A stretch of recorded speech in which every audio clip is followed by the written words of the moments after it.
Hi everyone, this is Tom, and in this video, I'm going to be talking about time management while you're studying.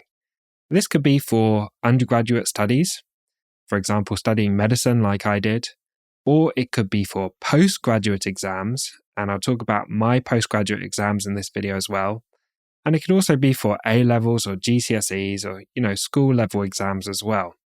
But to be honest, the principles in this video will apply to any kind of goal that you're setting that involves lots of academic style work. And I'll talk about how I've applied them in my own experience over the years. So this is based on much trial and error, lots of research, and trying to figure out the best strategies for myself. And I'm giving you basically everything that I've learned that really helped me to achieve great things. So just for an example, to give you an illustration of how I've applied this with great results, I graduated from medical school in 2014. At that point, I started working full-time as a junior doctor. So when you're a junior doctor, they want to get the most out of you, so they will push the limits of what you're legally allowed to do. So you end up working 48 hours a week, which is the limit on the European Working Time Directive. And so from 2014 to 2020, which is when I fully qualified as a GP, during that time, that 6-year period, I was working full-time as a junior doctor, except from 1 year where I did some locum work. But I was doing my foundation training, then my GP training. During that time, I studied for postgraduate exams. So I was doing loads and loads of studying as well as working full-time as a doctor. I studied for the MRCP exams and I passed those exams. That involves 3 very, very difficult exams to qualify as kind of a specialist medical doctor. I also did the MRCGP exams, which is 2 exams to become a GP. I also did the Diploma in Child Health, which is an additional postgraduate exams, set of exams, that's 2 exams, and the Diploma from the Royal College of Obstetricians and Gynecologists, the DRCOG, which is another postgraduate exam. So the DCH is for children, the DRCOG is for women's health. I also did a part-time master's degree in medical education during this time. So this is a 3-year degree to become, obviously, a medical educator. So I did that in my spare time, in addition to these other exams that I was doing. But that's not all I did during this. I was working full-time, doing all these postgraduate qualifications, but I was also building Zero to Finals. So during that time, I wrote the Zero to Finals medicine book. So this is a lot of work. This is a really densely packed book, which is 336 pages. So I wrote this book, which is kind of the ultimate study guide for medical exams. And this is the updated version. So if you're going to get it, buy this one, because this is completely rewritten since more recently. I also wrote the pediatrics book, which is another massive, densely populated book, 282 pages. I also wrote the obstetrics and gynecology book and worked on the surgery book as well. So there are some massive books that I did on top of my postgraduate studies, on top of working full-time as a doctor. I also created a whole bunch of YouTube videos for Zero to Finals, and that YouTube channel is now past 1 million subscribers, so that's pretty cool. And I released hundreds of podcast episodes. So you could say I was fairly busy during that period, that 6 years from 2014 to 2020, which coincidentally was also the time where my hair started thinning and I became bald. So maybe there's a correlation there, who knows. But I was very busy and I had to really prioritize in order to get all of these things done. And I had to implement some really key time management strategies basically, otherwise, these things wouldn't get done. So let's start by identifying the problem. And I really think it's important to clearly state the problem before you can implement good solutions. The first problem is there's just too much to do. And once you become an adult, you'll probably find that you can fill your time so easily. There's an endless list of things that you need to do. You should really never be bored.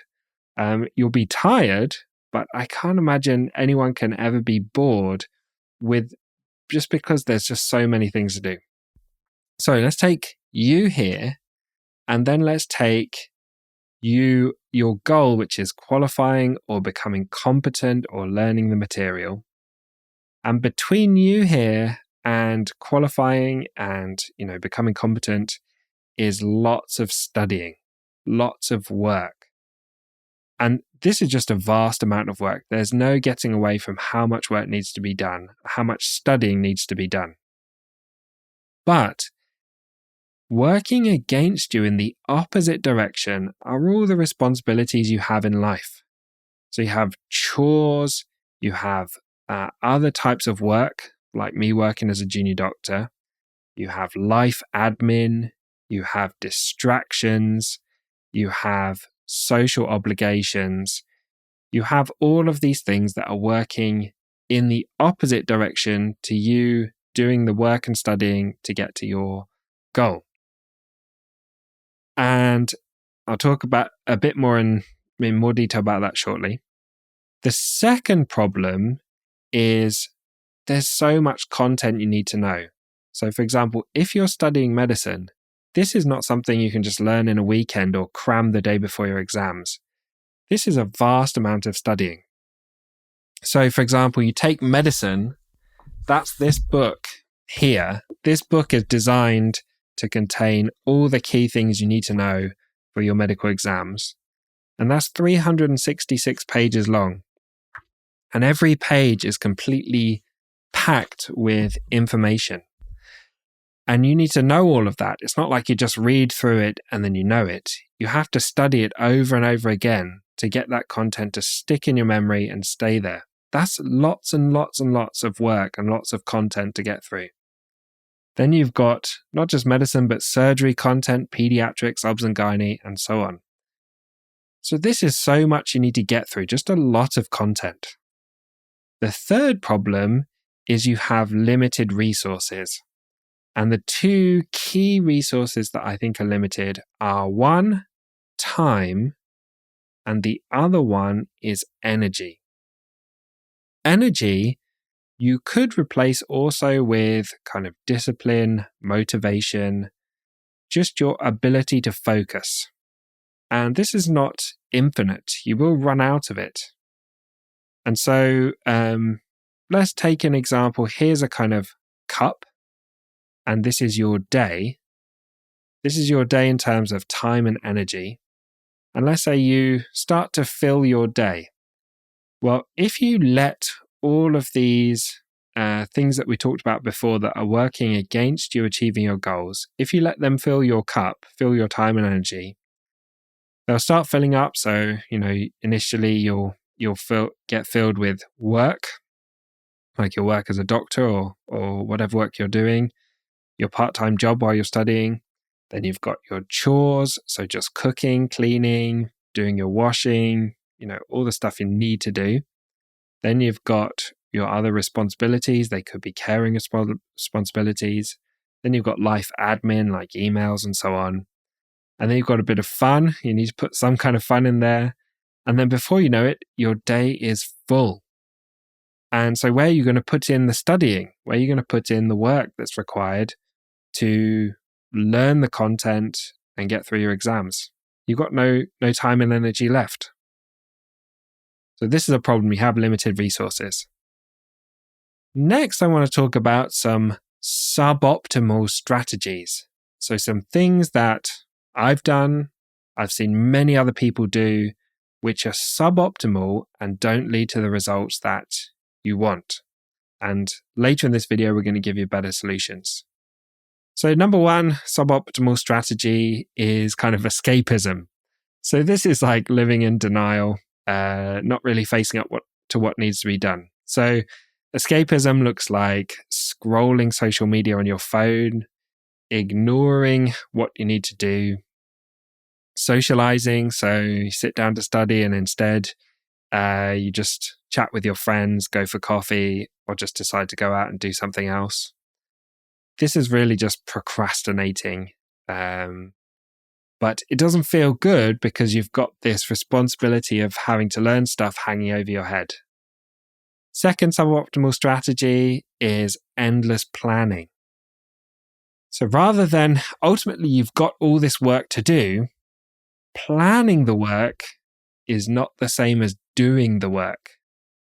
So by creating study schedules, drawing out a big, beautiful timetable and adding all the things you need to do into that timetable looking forward, that's not actually doing the work.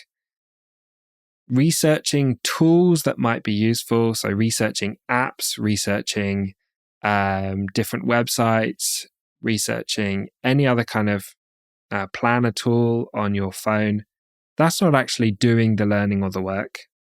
Downloading apps is not doing the work. This is endlessly planning what you're going to do is not actually doing what you need to do. Third suboptimal strategy is creating resources to learn from later. And this is something I see people doing all the time when it comes to studying. So this is copying stuff into your set of notes. So creating your set of notes that future you is going to learn, but future you never arrives because you're always creating more stuff. Making flashcards or making Anki decks or writing questions or doing something else to create something for future you to use. Making mind maps, that kind of stuff is not actually learning the content. That's just creating something for future you to use. But future you may never arrive. You might run out of time before your exams. Remember, you've got limited time and energy. The fourth suboptimal strategy is using kind of quick hit, quick reward resources in isolation. So what do I mean by this? This is looking for easy, kind of cheap wins that don't really do the difficult work that needs to be done to learn the content or make real progress. So this is skipping the deep and difficult work and trying to just get quick wins. So this could look like using Anki decks and just going through flashcard after flashcard. You are learning very key points in isolation, but not really understanding the bigger picture, or just using question banks to test your knowledge and just kind of drill key facts. These are great strategies, but using them in isolation without also understanding and doing the difficult work to get your head around the topic. What you're doing is you're just throwing leaves into the air without having the branches and the trunk of the tree for those leaves to be, properly supported.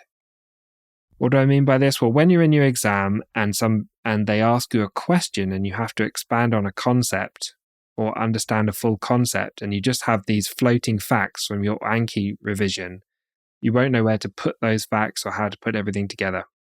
So I've seen many people just use question banks or just use Anki and then fail their exams or do badly in their exams because they haven't really understood the topic.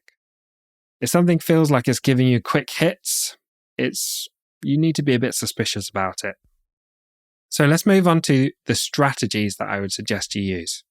And there's 5 principles here. Principle 1 is to prioritize the most important thing. So you need to figure out what is the thing that I need to do that will move me forward towards my goal, towards learning this content, towards becoming competent, passing my exams? What activity is it that is going to make that progress? So that could be doing read and recall, and I've got a whole topic all about read and recall, through a chapter of this book. You do that and you know you've made progress towards your exams. So this is going to take you a block of deep work. So you've got, say, this big, say, 2 or 3 hour block of work that needs to be done, where you're going to sit undistracted and get this work done. That's going to move you towards your goal. So you could say you need 1 or 2 blocks of deep work per day. Okay, that will make great progress over time if you stay consistent with it. Now you need to make a choice. Are you going to do this block of work today and prioritize that as the thing you're going to do? Or are you going to do 1,000 little shallow tasks that feel productive, feel busy, feel like you're making progress, but they don't really make progress towards that goal? So you could think, creating a bit of doing some research on what apps to use, creating a study planner, watching some videos about how to study, sending a bunch of emails, chatting to friends about it, tidying your apartment, all that kind of stuff will keep you busy all day and you'll feel productive. And at the end of the day, you'll think, wow, I did a lot today. But those 1,000 shallow little tasks don't actually make you progress towards your goal. Whereas this big block of deep work does make you progress, and you have to make a choice here. So let's say you've got this cup and you can fill this cup. This cup is your day's worth of time and energy. And you can fill this cup. Let's say you start by putting this big block of deep work into your day. This makes you meaningful progress. Now, you've got a few little jobs to do. You need to send a few emails and stuff like that.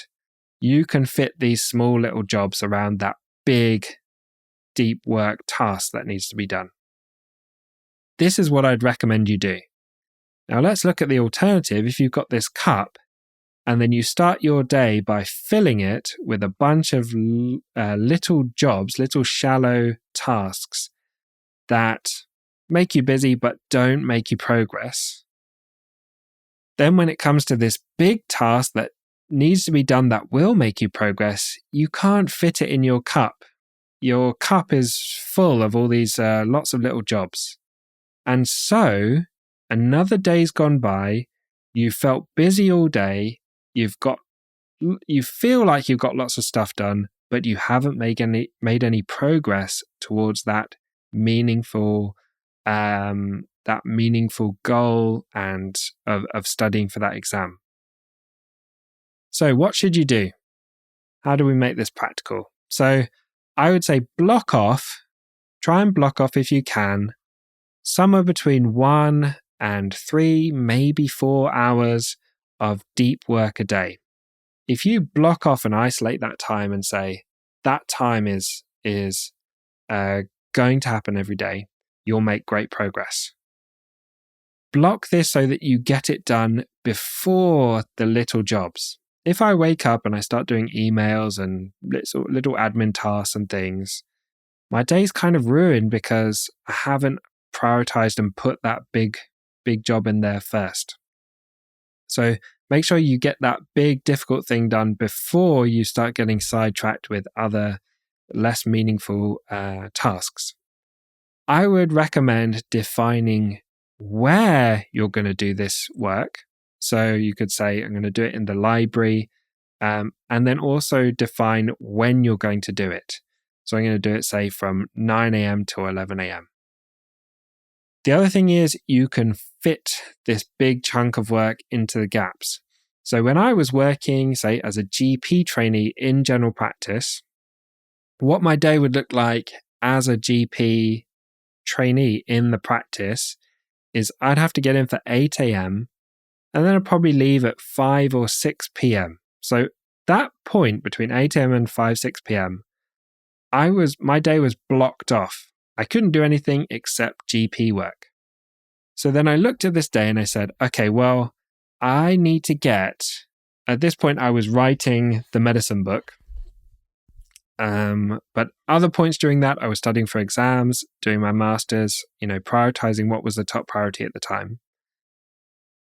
And I looked at my day and I said, I need to figure out how to get a big block of deep work into this day. Where can I fit it?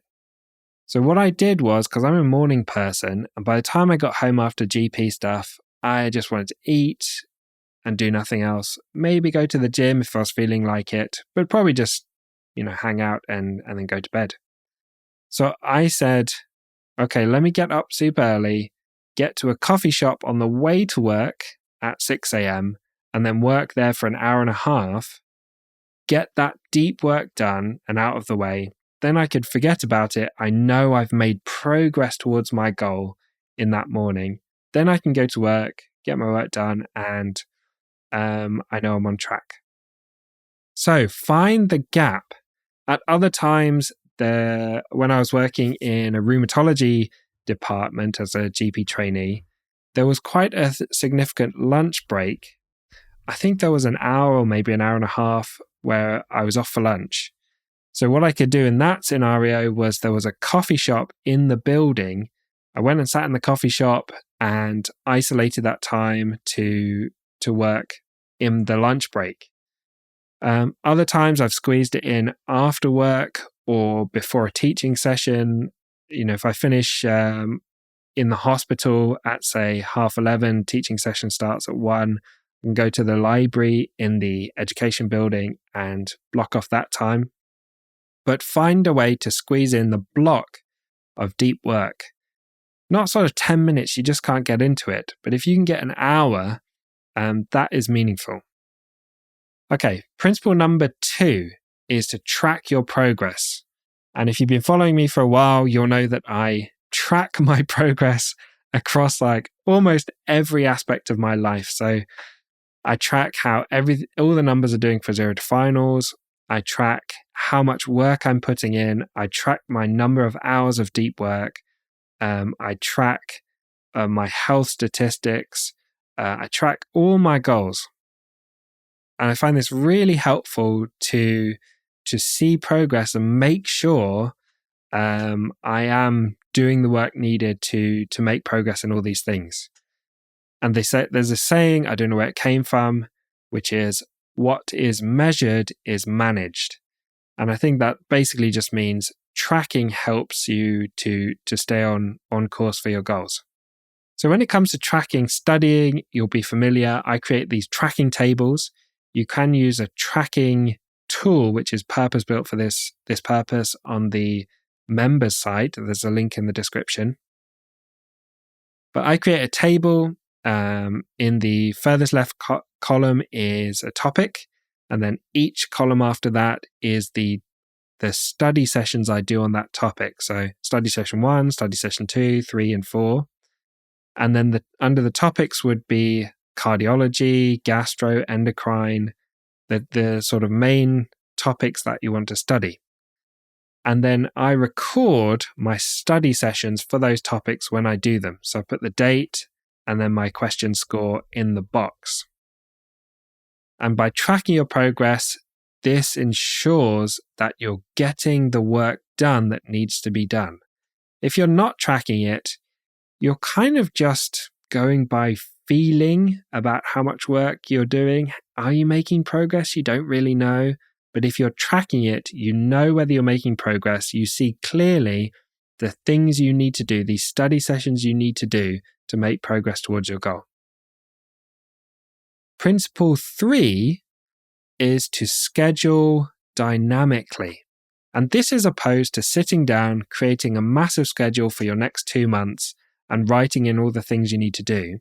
The problem with that is immediately you're off track, you fall behind, and you have to throw out the window and create a new one.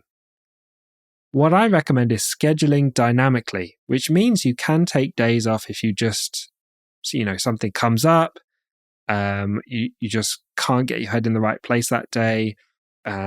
Anything can happen, but this allows you to dynamically shift your schedule. So because you've got your tracking table, you know the work that needs to be done. You need to fill in this table by doing the study sessions. So what you do is you wake up and your day says, okay, I've scheduled from 9 a.m. to 11 a.m. I'm going to be in the library and I'm going to do 2 hours of deep work studying. It doesn't define what that studying is, but you just know you're going to be there to do the deep work. Then when you get there, you look at your tracking table and you say, my next box that I need to fill in, the next study session I need to do is studying cardiology for the first time. And so you use that 2 hours to do a deep work session on cardiology. When you're looking at your tracking table and deciding what should I do today, you should prioritize the thing that you haven't done for the longest time. So let's say you've done all of the topics once and you're now on your second review and you look back and you say, I haven't studied cardiology for the last month, but I've studied renal last week. You're going to prioritize cardiology because it's been the longest since you did it. Then you say, where is my weaknesses? So let's say respiratory you did 3 weeks ago, but you scored really badly on it. In cardiology, you scored really well. You might say, actually, I want to cover respiratory again because that's a weak point, and you prioritize that and do that study session today. Then you fill in your tracking table, and over time, you can see, where's your strengths, what do you need to do more of, and you've scheduled your deep work, but you can decide what to do during that period of deep work based on your tracking table. So this is dynamic scheduling. Okay, so principle number 4 is to time your deep work. And this is something I've been doing for the last few years, and I've found it so helpful. This has really revolutionized how much meaningful work I do to progress towards my goals. So I would suggest you use either a stopwatch or some sort of app for this. There's loads of apps you can use, but I use an app called Forest. And what you do is you sit down, say you've got this 9 till 11 a.m. period where you're going to do deep work. Sit down at 9 a.m. When you just get that stopwatch or that timer, set it to go, and then you're in work mode. You can't do anything else. You're timing it, and that timer is kind of telling you can't do anything except work on the important thing that you're doing. And this kind of pushes you to be more disciplined. So if the time is going and the timer is going for say an hour and a half, 2 hours, you're not allowed to do anything else during that time. So you can't pick up your phone and start doing WhatsApp messages. You can't start chatting to your friend. You can't decide you're going for a coffee. You've set that timer, so you've told yourself, this is the dedicated time for this work. And that really makes sure you stay on track, stay disciplined, and keep doing the work you need to do. And so I've been using Forest, and this tracks how many hours you do per week. So each week I kind of have a target in mind for how many hours I want to get done. Each day I have a target in mind for how many hours of deep work and focus work that pushes me towards my goals that I need to get done. And so even this video that I'm recording, I currently have a timer running to say, you're in record video mode. And so that's recording this important work of recording this video. And this has helped me to basically get more focus work done for a longer period. Before implementing this strategy, I had a tendency to say I was going through and I was writing topics for a book. When I finished writing a draft of a topic, it felt like a natural break. So at that point, I was always tempted to take a break because it felt like a natural break.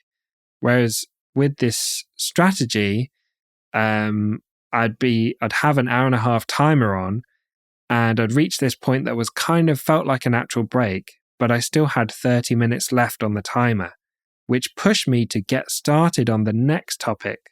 Rather than say, oh, it's a natural break, I'll just go and grab a coffee, I'll have this conversation, whatever.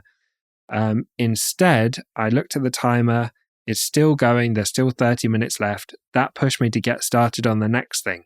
And that really helped me to stay focused and not get distracted by things and not take natural breaks where they occurred, but take natural breaks defined by how much work I wanted and needed to get done. And the final principle number 5, which is patience. I think this is maybe becoming a really big issue in our society, driven by the fact we live in an immediate world. Everything is so instant. You want the answer to a question. It used to be that you had to go on Google. You Google the answer to the question, then you have to sift through a bunch of websites to try and figure out the answer from those websites. Now you don't even have to do that. You just go on ChatGPT or Grok or some other language model, ask that the question, and it gives you the answer you want. Everything is becoming so instant, immediate, and you get so many quick, cheap wins. This fools you into thinking that meaningful things can come instantly. I can't stress this enough, and it's a lesson that I constantly have to remind myself about, which is that everything takes time, nothing is quick that is worth having. And if you're going to do something that really means something, as opposed to just, something that anyone can do immediately, it's going to take you time and patience. So, the lesson here is, let's say, here's you, and you're working just like that first time we drew this, working towards your goal of qualifying or becoming competent. And between here and there is lots and lots of studying. This could be, say, 100 hours of deep work needed to get through this exam with the grades that you want. Now, let's say you got 100 hours of deep work. There's no way around that 100 hours of deep work. Sure, ChatGPT can give you all the answers to the questions, but your brain needs to process that and learn that.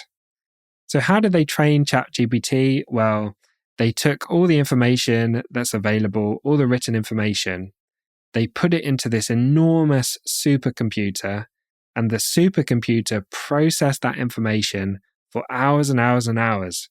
And the neural network within the supercomputer built all these connections through loads and loads of hours of processing so much data you can't possibly imagine. And at the end of it, you've got this ChatGPT brain. The ChatGPT brain can come up with answers really quickly, but that's because it did so much work in the past processing all this information. Your brain has to do the same thing. If you want to be able to do what ChatGPT does, so you're sat in your exam, there's a question, and you want to produce a great answer, you have to do all this brain training, similar to what ChatGPT had to do, where you take a bunch of information, you process it, and it's going to take you hundreds of hours. There's no way around this. You can't shortcut this. You can implement the strategies I talk about on this channel and be much more efficient and effective and do this much faster than someone with bad strategies, but there's still a lot of work that needs to be done. Okay, so you sit down on day 1 and you do 2 hours worth of deep work. You've only made a tiny dent. Say you've got 100 hours for the exam, you're only 2% of the way there, which means you have to get up on day 2 and do another 2 hours of deep work. Now you're 4% of the way there. And you do that for a week, and you're 7% of the way there. And you do that for 3 weeks, and you're only 21% of the day there. You've still got 5 times more work to do.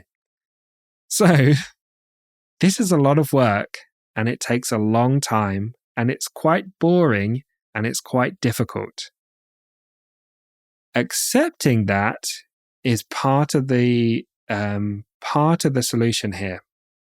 So you have to say to yourself, look, it's just going to take that much time. In 10 weeks time, in say 10, 15 weeks time, you will reach your goal. But the journey there is going to be slow, quite arduous, and it's going to take a lot of work and a lot of discipline. And that's what makes the achievement meaningful. If you were to get it instantly, like typing a question into ChatGPT, it wouldn't feel as meaningful. You wouldn't have overcome resistance. You would just get this quick hit, and then 5 minutes later you'd have forgotten about it. Whereas doing that arduous, long, difficult work is what makes the goal worthwhile in the first place. And then you can feel really proud of yourself that you did it. But while you're doing it, it's really important to remember this is how it should feel. This is normal. This is what it's like. This is worth doing, but you need to be patient and need to give it time. If it was super easy, it wouldn't be that meaningful. Everyone would do it, and it probably wouldn't be worth doing. So I hope that video was helpful.